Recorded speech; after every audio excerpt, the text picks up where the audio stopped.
Tuesday, my loves, and welcome to a speed build. One of a few spooky builds I'm getting out for this rather spooky month of October. And I'm kind of inspired from my own childhood with this one here. Well, maybe, it could go in with the nostalgia builds that we're doing. It's not going to, but I wanted to get something out a little bit different today. So we're building some church ruins, and it's church ruins with a very kind of like, I don't know, the main thing with this lot is I really wanted it to be somewhere where teens could come and hang out. And, you know what we, as teenagers, what we all did. We kind of hung around everywhere, didn't we? Anywhere that would allow it. And I wanted this really old, spooky, completely ruined church to be the playground for them. And this is what I've come up with today. It's a very simple build. It came together quite nicely. And I put quite a lot of stuff in here to keep all the teens satisfied. So I do a bonfire pit. I do lots of places for them to sit. I even put a tent in here just in case they want to camp out of a night. We put a barbecue down. We give them a juice keg because we all know as teens, well, I certainly did, we liked to get a bit drunk together, didn't we? So I really wanted this kind of area to be kind of like forefront with that. And yeah, I think it's very nice. You can see me going through and putting in some half walls now. I really wanted it to look like these walls are kind of like demolished over time. And as I said, I was really inspired from when I was younger. We had this old ruin that we used to all hang out in. And underneath of it we used to call them dungeons. And they kind of look like dungeons, but I think what they were tunnels that were used in World War II. I think that was the reasons for them, but they were so spooky. They were so scary. There was like really weird stuff written on the walls. There was even a Ouija board on the floor in there, like actual Ouija board that was kind of painted onto the floor. So it had a very spooky aura to it. And we all used to hang around in there and scare ourselves shitless, to be honest with you. So that is exactly what I wanted this kind of area to be.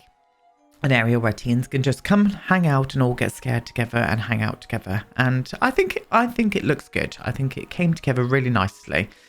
And I actually played around in the gameplay with a big group of teens as well. And you'll see that in the video tour at the end. So it was really fun. It was very nice. I loved this lot. I always forget how much I loved building on this lot. I haven't built on this lot in Windenburg in a very long time. So I really need to get back here and do some more building up here. Because it's got the best views in Windenburg. And it's all by itself as well. So you can always build something really lovely up here. So, and pay attention in the future, because I'm definitely going to be using this lot for something coming up, maybe very soon. But yeah, so this church, it's got some history behind it. I reckon this church was built in the 1600s, maybe even a little bit earlier than that. And I reckon this church was bombed in World War II, and they just kind of left the ruin as a monument to the people that lost their lives. And that has happened in my home city of Plymouth. There is a church called Charing Cross Church, and it is in the middle of a roundabout, and it's just this empty kind of like frame of a church. There's nothing in the middle. It was bombed during the raids in World War II, and they've kind of left it as a monument for the people of Plymouth, because my city was heavily bombed in World War II, to the point where it was completely unrecognizable afterwards. And not many, a few cities did get bombed, but Plymouth was really heavily bombed because it is the home of the Royal Navy. And yeah, it kind of took away all the prettiness. It took away all of the beautiful buildings that we once had. We still got some beautiful buildings, but Plymouth was kind of like flattened and rebuilt not very well as well, as far as I'm concerned. Some of the architecture is just a bit questionable, that's all I'm going to say. And yeah, I got inspired from that, and this is the outcome of it. And you can see me going around putting lots of different half walls everywhere. I was just trying to make sure everything looked a little bit just messed up, and I still wanted it to kind of like reflect the shape of a church as well. So I go around to put all these different half walls in everywhere, and I also go around and put in some pillars and stuff as well, just to make it look like those kind of got left behind. I would not say this place was structurally sound, definitely not. So well, teens wouldn't care about that kind of thing, would they? They would not give a shit. They would be in here living their best lives. I know I would have been at this age or at that age. We used to get into places that we should not have been in. Even another place as well called Crown Hill Fort, which was a fort, a proper old fort. I don't know the dates and stuff that it was built, but we were not allowed in there. And we went in there. We used to sneak in under the gate and go in there at night. And we forgot a torch once. And all we had was, we found a newspaper and we had a lighter. This is how stupid teenagers are. Teenagers are. And we thought, well, if we're going through the tunnels, Crown Hill Fort was like all underground, a bit like the tunnels that I was on about just a minute ago. But it was all underground and it was pitch black. You could not see anything. These solid granite walls, really spooky. And we decided to light like a ball of newspaper every kind of like 10 foot or so. And we got quite far into the fort. It was really, really far. And then we heard someone going, "Oi!" And then we saw a torch at the other end from where we were like going to. So we legged it. But as we were legging it, we didn't realize that the kind of wind draft from all of us running kind of picked up all of the newspapers that were on fire. And kind of proceeded to have this like ball of fire chasing us outside of this fort. There must have been about 15 of us and we were all absolutely legging it away from the security guard.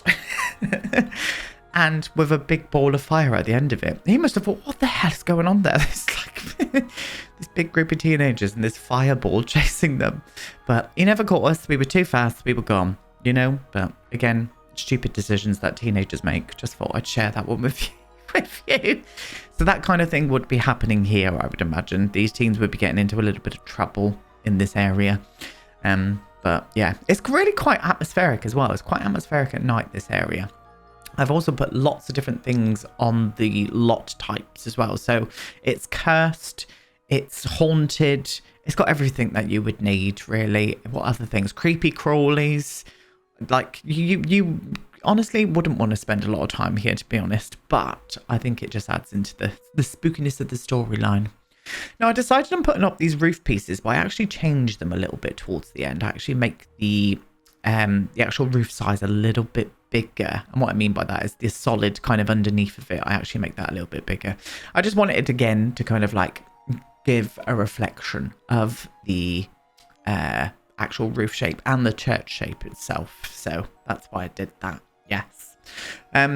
One thing that annoyed me with this, I did all of the terrain painting, and you know what happened. You do know what happened, and I was just like, but after I did the terrain painting, I saved it to the gallery, so I can put it back down again. But yeah, all of the terrain painting disappeared, as it does.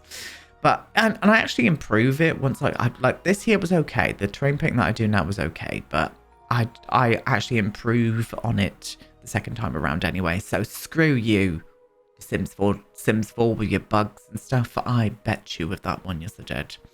But yeah, anyway, I do a little pathway here, but this pathway actually changes. It changes quite a bit. Once I start to do the landscaping and put in the walls and stuff, the terrain paint that I do, the kind of pathway, it's not the right shape anyway. I changed that a little bit more, but you'll see that a bit further on. Yes, you will indeed. But yeah, hello. Anyway, how are you? I hope you've all had lovely weekends. Coming up on the channel this week, we've got some more Google Earth shenanigans tomorrow. We're going to be in the country, the beautiful country of Sweden. And we are also getting over to Let's Build the Worlds, and I'm introducing you to a new character, and we're going to be in a completely new area as well, which is nice. I think we're going to be back in Bramblewood this time around, and we're building a very, very sexy sim, the daddy of the save file, may I just say.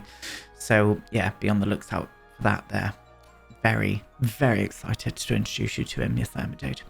But yeah, ignore I'm putting this mossy texture down, and I kept going back to it. I was just like, oh, that doesn't work. I end up using it in other places, but on the actual hillside, I get rid of it. I just didn't like it. It was just too bright. It wasn't for me. Going around and putting lots of ivy in. The majority of this build itself is landscaping, terrain painting, and putting ivy on top of this just to make it, again, look completely overgrown. And I don't know, I think I achieved it towards the end. I really do. There were lots of little things that I had to change. I was player testing this as we kind of like went on with the build.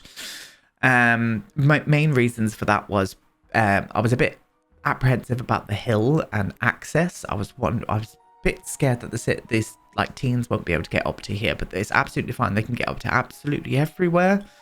And yeah, I don't know. I'd really enjoyed doing this. It's quite nice to do these sort of dilapidated builds every now and again. I really enjoy doing it. So are there going to be more? Maybe.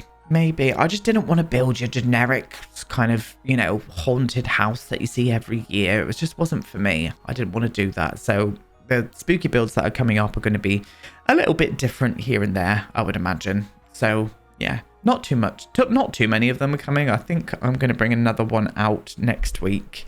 And we're also going to be doing that Apocalypse mini LP, which I'm very much looking forward to. Again, that one, there's probably going to be 1 or 2 parts. It's not going to be a big one.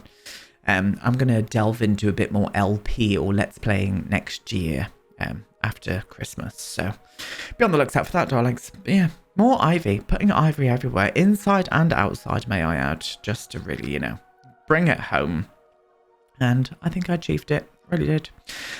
I end up putting some graves in as well. We put some tombstones here, and I play around with the tool mod with these. I sink them down, and I also twist them and sort of rotate them around as well, just to make it look like they're kind of sinking into the earth here. And that's where I got the idea of putting in the wall as well around the front. You can see that everything's all sunk into the ground now. And then I use this wall. I just put it there roughly, make sure it's in the right position. And then I go through and sink this down in with the tool mod as well. It was really effective, and I've done this so many times on many builds. But this wall is from Cottage Living, if you were wondering, and it comes in really handy as well, because unlike the wall that you can kind of draw onto the lot, this one here you can kind of put everywhere with the tool mod, and also move objects as well. But yeah, works out bloody gorgeously as far as I'm concerned. Have any of you got any tales of your teenage years of sneaking into places or spooky happenings when you were younger?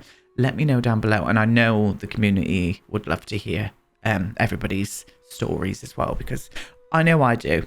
Some of my favorite things is when we all kind of come collectively together in the comments and tell stories and stuff, you know. I love that about this community. So feel free to let me know down below, because I'd be very interested in hearing from them. I really would. But yeah, I always forget about those broken wall bits as well. So you probably saw me go in and swap out a few of the ones I already used for the broken ones, just to give it a little bit more of a dilapidated effect, you know. And yeah, these pieces here, they're just great. I wish that these came in other swatches as well. I really do. Still a great swatch. I'm glad it's this grey swatch, but I really wish that we had a few more swatches with that. I really do. But never mind. I know we can't have everything. Going around and putting more landscaping in. Overgrown landscaping. I make sure to do that all around the gravestones as well. And you know I'm not going through and just leaving it here. I go through and put all of this down with the tool mod and stuff. I just get it into place roughly, so you can kind of get a feel for what the landscaping is going to look like. And then I go through with the tool mod. That takes about 5 years. And we sink it on down. I was watching Twilight while I was doing this, by the way. I've had my Twilight fixed this year now, so I'm all right. I've moved on. I've moved on from it. I always like rewatch it and then think, God, this was bad. This was bad, but I love it so much. It's one of those things I love to hate watch, really, but I do enjoy it, I must admit, and I'm not ashamed to say so either. But there's just so many bits to it that make me laugh. Because it's just so funny. It's so funny. Tongue in cheek, as they say. Going around and adding in some like dead sort of grass as well. There was not enough like sort of death here. So I had a few more of that in, and it brings it around nicely. And then I go through and put some vines in everywhere. I actually go a bit more, but a lot more to town, shall we say, with this off of camera, just because I was kind of looking around at everything that I didn't do, and I was like, oh, I put a bit more of that there, a bit more of that there, and that ivy, I do end up putting a lot more of that around everywhere. So we're into the interior. Well, inside outside. You can see I kind of wanted the floor to look like it had kind of been broken up over the years and left the rocky earth underneath. So I use a mixture of the Castle Estate tile and the terrain paint, and yeah, I thought it worked kind of nicely, very nicely indeed. And this is where I go in and put that mossy texture now. I use this mossy texture around the bricks and stuff and the tiles inside, and I just thought it looked effective. Like water like gets in here very often and leaves all of this greenery and stuff around, and I thought it worked. I thought it worked really nicely. It was so fun in gameplay as well. It's such a small area, but there's quite a bit to do, you know, and the teens all sit around cooking and on the barbecue and around the bonfire and stuff. I even put a juice keg and stuff in here, and I also do a seance circle too, so there are some kind of like spooky happenings around this place. The all-important graffiti, of course, there's going to be a graffiti in somewhere like this, so I decided to put this only on the interior instead. Put the bonfire there. We do a tent over in this corner here, and then I put random bits around like old sofas and chairs, barbecue, and as I said, that juice keg as well. I put the juice keg over in this corner, so they've got an area to come and have a little bit of fun in, you know. Thought it worked out quite nicely. Very nicely indeed. Just old chairs as well, some old camping chairs. I thought kind of like made sense. I really wanted them to have a tent here, because we used to camp out so much when we were younger in spooky places, so it kind of made sense for me to have it here. And yeah, it works out good in gameplay as well, because they were using it. A couple were even using it for naughties. You know, what did they call it? Mess around naughties. So at least I think that's what they were doing. I didn't really pay attention. But yeah, and more rubbish as well. We put more rubbish through everywhere just to make it look, you know, a bit more dilapidated. Anyway, I'm going to leave you now, my darlings. You're going to watch a little cheeky video tour, and I'm going to be back tomorrow with some more Google Earth shenanigans. Goodbye.